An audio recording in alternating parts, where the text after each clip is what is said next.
Salut à tous, j'espère que vous allez bien. On se retrouve ce soir, bien évidemment, pour le débrief de cette deuxième demi-finale de la Nation League. C'est entre la Belgique et l'équipe de France, deux grosses nations européennes du football.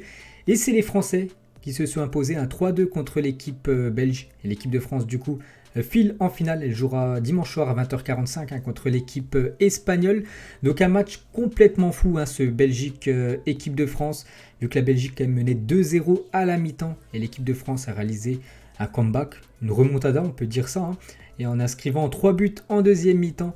Donc on peut voir déjà les buteurs, Carrasco, Lukaku, buteur, Lukaku. Il a même pensé inscrire le deuxième but, le but victorieux, parce que Lukaku a inscrit un but à la 88e minute. Voilà, il y avait 2-2, donc ça faisait 3-2 pour la Belgique, mais il était signalé hors jeu de quelques millimètres. Heureusement, parce que l'équipe de France, 2 minutes après, grâce à Théo Hernandez, le joueur de l'AC Milan a marqué et il a permis aux Bleus de s'imposer 3-2. Il y a aussi un but de Kylian Mbappé sur penalty, ça va lui faire du bien, lui qui marquait plus du tout actuellement avec le PSG et les Bleus. Et aussi bien sûr Karim Benzema, infatigable, Benzema toujours présent lors des matchs. Donc voilà, victoire des Français les gars. Donc on va regarder rapidement les stats, puis après on va parler bien sûr du match. Il y a beaucoup de choses à dire. Deuxième partie de vidéo, on notera bien sûr l'équipe française. Donc la possession, vous vous souvenez la possession contre la Belgique lors de la demi-finale de la Coupe du Monde 2018. C'est que la Belgique a eu plus de possession contre les Français, mais cette fois-ci, on a eu plus de possession lors de ce match contre la Belgique. 52 pour les Français, 48 pour la Belgique. 11 tirs pour la Belgique, 16 tirs pour l'équipe de France, 6 tirs cadrés pour les deux équipes. Donc en gros, voilà, l'équipe de France a plus de possession de balles, a tiré plus. Bon, les tirs cadrés, c'est pareil. Donc voilà, c'est comme une victoire qui aurait pu bien sûr être pour la Belgique. Ça aurait pu aller dans les deux sens. Bon, ça nous sourit. Bien sûr, on la prend, bien sûr, cette victoire, même si c'est la Nation League, c'est une coupe.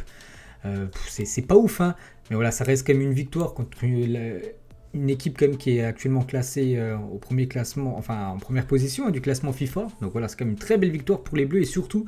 Quand on voit la première mi-temps, parce que pour parler maintenant du match, la première mi-temps où ça a été vraiment très compliqué pour l'équipe de France qui a été complètement dominée lors de la première mi-temps.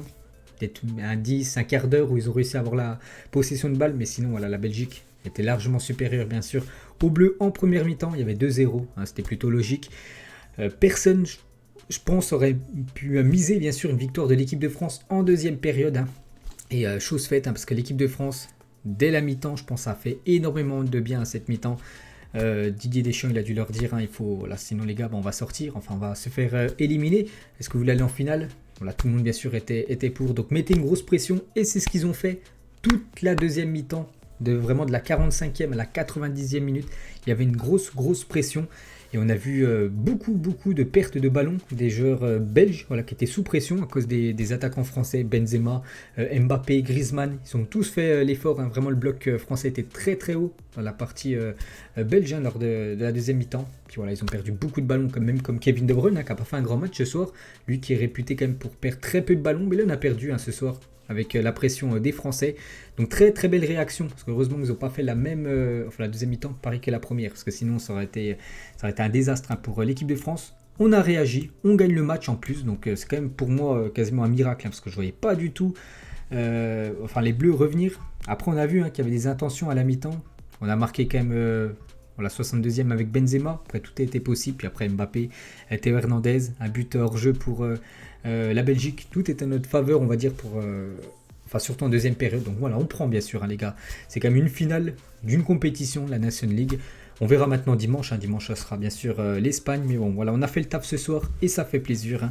Donc je pense la Belgique qui avait été beaucoup, il y en a beaucoup qui avaient dit que la Belgique avait le seum et tout.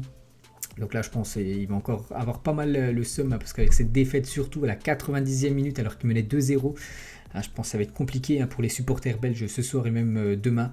Après voilà, la Belgique les gars, ça reste quand même une très grosse équipe qui nous a posé énormément de problèmes.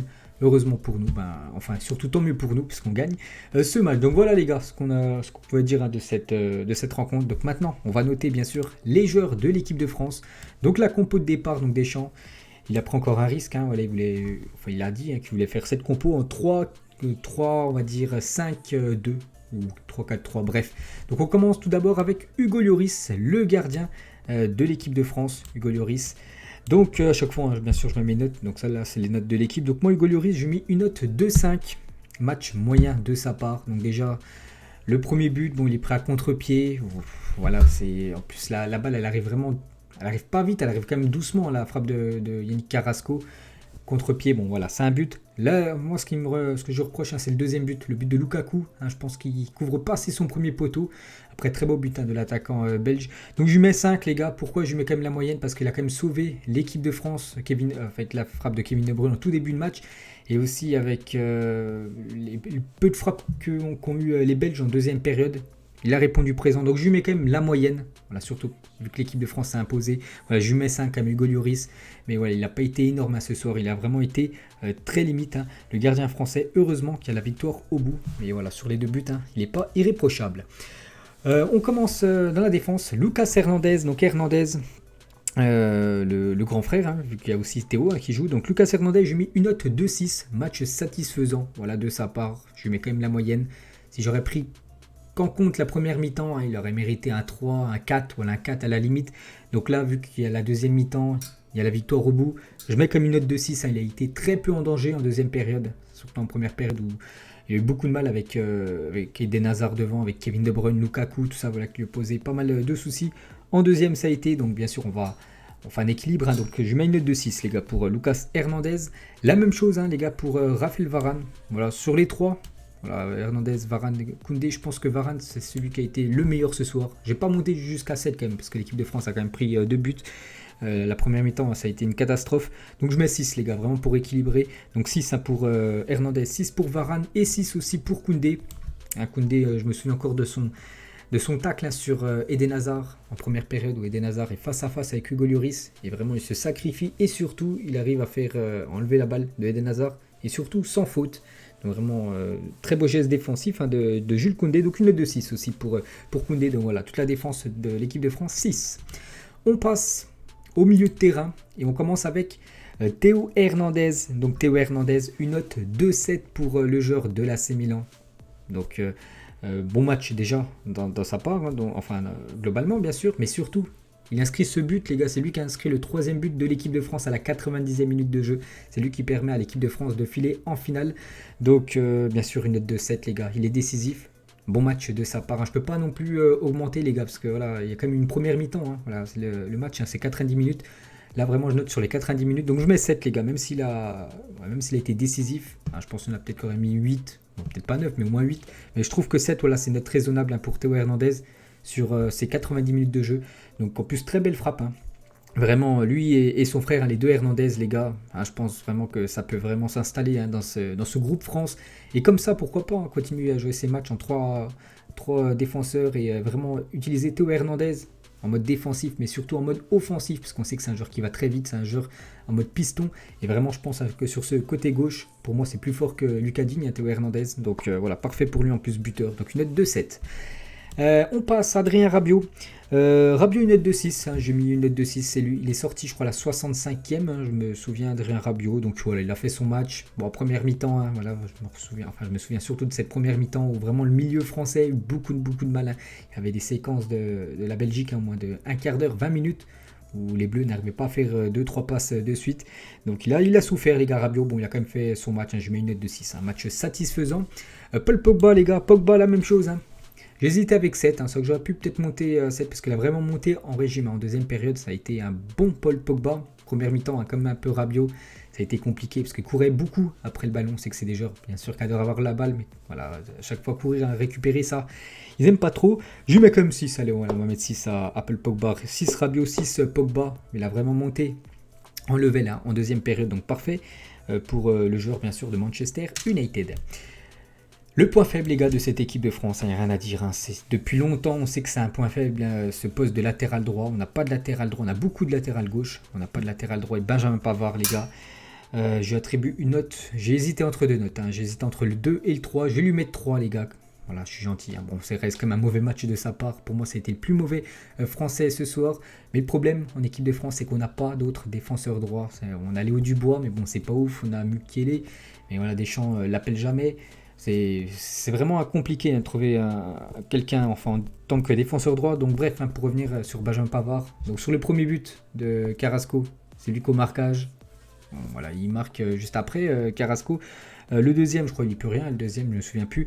Mais le but de Lukaku en fin de match, où c'est Carrasco qui centre. Bah, c'est lui qui est en retard, les gars, Benjamin Pavard. Et Carrasco n'était même pas hors jeu, hein, donc Pavard, voilà, il était trop en retard. C'est plutôt Lukaku après qui était hors jeu. Donc ouais, c'était encore une faute, on va dire, dans le match hein, de Benjamin Pavard, de ne pas être aligné, bien sûr, avec l'équipe de France, enfin surtout avec sa défense, mais surtout de ne pas avoir assez collé Yannick Carrasco hein, pour le centre sur Lukaku. Bref, donc ça mérite pas plus de 3 les gars, vraiment je suis gentil, hein, je mets 3.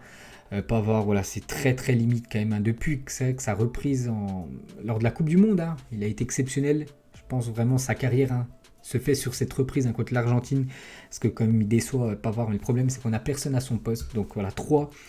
Après Deschamps, il va falloir qu'il fasse un choix. Peut-être, je sais pas, mettre Jules Koundé côté droit, mettre Kimpembe dans l'axe. Mais bon, voilà, Koundé à droite aussi, c'est pas ouf. Bon, après Deschamps, bien sûr, il saura quoi faire. Mais bon, hein, Pavard, pour moi, c'est le maillon faible hein, de cette équipe. Voilà, c'est mon point de vue. Après, je sais pas si vous êtes du même avis que moi. On finit avec le trio, bien sûr, d'attaque. On commence avec Antoine Griezmann. Donc Griezmann aussi ce soir. Moi, c'est mon point de vue. Hein. Moi, j'ai trouvé un Griezmann décevant ce soir. Hein. Je ne mets même pas la moyenne, les gars. Je mets 4. C'est insuffisant, les gars. On sait qu'il peut faire bien mieux, Antoine Griezmann. On sait que déjà en club, il a beaucoup de mal. En équipe de France, hein, voilà, sur les 10 derniers matchs, je crois qu'il avait marqué 4 buts. Hein, donc, voilà, c'est pas mal. C'est comme un pilier, hein, l'équipe de France. Mais ce soir, il n'a pas été bon, les gars, Griezmann. Je me souviens de la passe de Kylian Mbappé en deuxième période, où il est seul devant Courtois. Il la met à côté. Voilà, il y avait toujours 2-0 hein, pour la Belgique. Hein. Vraiment, on galérait à marquer ce premier but pour essayer d'avoir l'espoir hein, de revenir. Et là, il a croqué hein, cette action. Donc, ça n'a pas été un grand Antoine Griezmann. Hein. Je ne peux pas lui mettre la moyenne, les gars. Pour moi, c'est insuffisant. Il peut faire bien mieux et il doit faire mieux, Antoine Griezmann. Donc, ça mérite 4, pas plus, les gars, pour le joueur de l'Atlético Madrid. On finit avec les deux en pointe. Hein. Voilà, donc on commence avec Karim Benzema. Donc Karim Benzema, les gars, vraiment actuellement, j'en ai parlé à midi, hein, que sur un site anglais, il est actuellement, d'après l'algorithme, le meilleur joueur au monde. Et ça se confirme, les gars, il a tout. Karim Benzema, il est bon dans le jeu, il marque des buts, c'est un leader hein, de l'équipe, vraiment. Donc pour moi, les gars, ça mérite un 7, les gars. Le match de Karim Benzema, bon match de sa part. Bon, première mi-temps oublié, hein, on l'a très peu vu en première mi-temps. Deuxième mi-temps, on l'a quand même vu un petit peu en première, hein, de temps en temps. Et voilà, en deuxième mi-temps, c'est lui qui inscrit le premier but des Bleus, voilà, qui relance la machine, hein, vraiment, après qu'on espère, enfin l'espoir hein, de revenir. Donc un 7 les gars pour Karim Benzema, et vraiment s'il continue comme ça, hein, la cérémonie du Ballon d'Or c'est dans 2 mois, enfin je crois c'est 30 novembre, donc dans 1 mois et demi. Il va être bien classé, hein. Je ne sais pas s'il remportera peut-être le Ballon d'Or, mais il terminera au moins dans le top 3 sur le podium, ça serait très bien je pense pour lui, même si je pense qu'il peut quand même remporter le Ballon d'Or. Donc ça mérite un 7 les gars, Karim Benzema, beau match de sa part, en plus ce buteur contre Thibaut Courtois, hein, son collègue du côté du Real. Donc bon match bien sûr hein, de Karim Benzema. Et on finit avec Kylian Mbappé. Donc Mbappé, ben, ce soir, vraiment il a été convaincant, surtout bien sûr la deuxième période, hein, parce que la première période, bon c'est un peu pareil que comme tous les autres joueurs, mais en deuxième période, donc c'est lui qui fait la passe D pour Karim Benzema, hein, pour le but, hein, c'est une passe D d'Mbappé, c'est lui qui marque le deuxième but, donc il est décisif hein, ce soir, un but, une passe D hein, pour Kylian Mbappé, donc félicitations à lui, une note de 7 les gars pour Mbappé, hein. Je ne peux pas monter plus les gars, je ne peux pas mettre un joueur avec une note de 8, non très bon match, non, la match c'est 90 minutes, là vraiment je les note, enfin leurs notes ont vraiment augmenté grâce à la deuxième période, donc 7 pour Kylian Mbappé, donc j'ai dit, hein, il y a un but, une passe D pour le joueur français. Il a posé beaucoup de soucis à la défense belge, hein, comme je l'ai dit juste avant, avec par exemple la frappe de Griezmann. C'est lui vraiment qui met dans le vent Carrasco. Il fait une passe parfaite hein, pour Griezmann. Griezmann la main à côté, hein, c'est dommage qu'il aurait pu avoir 2 passes D hein, sur Kylian Mbappé. Donc 7 les gars pour Kylian. Donc voilà les gars, la fin de cette vidéo. Donc j'ai dit, hein, les tops, j'en vois hein, Benzema, Mbappé, Théo Hernandez, en gros ben, les 3 buteurs. Hein. On peut mettre même... Ouais, Pogba, voilà à la limite. Et les flops, j'en vois 2. Enfin, surtout un, voilà, Pavard et Griezmann. Donc, ça a été léger, hein, Grisou. Lloris, attention. Donc voilà les gars, la fin de cette vidéo. J'espère que ça vous a plu, hein, cette vidéo bien sûr débrief. Donc nous on se retrouve pour le prochain débrief. Hein, ça sera dimanche soir, aux alentours de 23h, ça n'a pas de prolongation. Le débrief hein, de la finale de la National League entre l'équipe de France et l'Espagne. On se retrouve demain les gars, il y aura beaucoup d'infos bien sûr hein, sur cette demi-finale de ce soir. Bonne soirée à vous, bonne nuit à vous et à demain.